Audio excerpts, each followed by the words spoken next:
Ma tahan sinuga rääkida ühel mõnevõrra provokatiivsel lõputu eneseparandamise teemal. Ma usun, et sa oled kuulnud väljendit, et if it's not broken, don't fix it. Ei ole vaja parandada seda, mis ei ole katki. Ja minu meelest on seda ülioluline eriti tänapäeval endale meelde tuletada. Ja seda nüüd räägib sulle keegi, kes on ise väga palju aastaid käinud teraapias ja mitte ainult käinud teraapias, vaid ka õppinud erinevaid teraapia liike.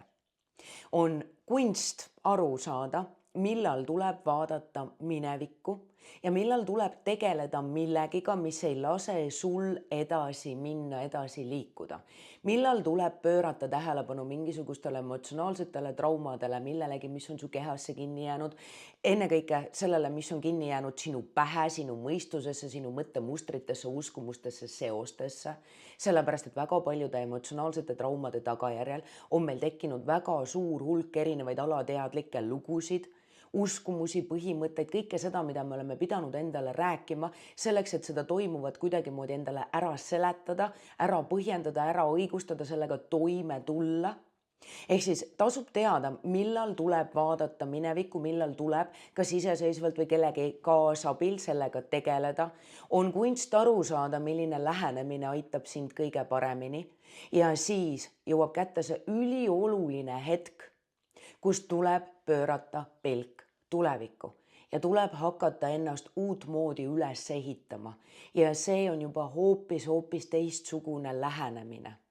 Ja just seetõttu ma väga innustan sind ka mitte kinni jääma lõputusse mineviku ja läbi hekseldamise ja kuidagi enda tervendamise, enda parandamise tsüklisse, sest sinna on väga lihtne kinni jääda, mida rohkem sa kaevad, seda rohkem sa kaevad sealt ka midagi välja.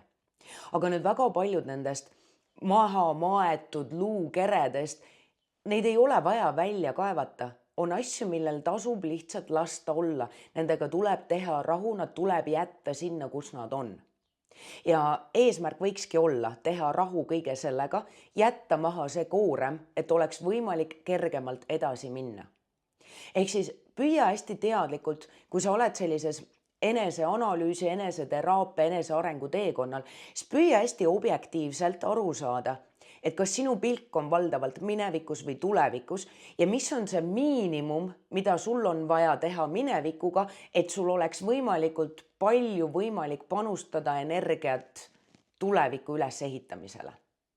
Ja kui see ei ole katki, siis ära paranda seda lihtsalt moe või trendi pärast.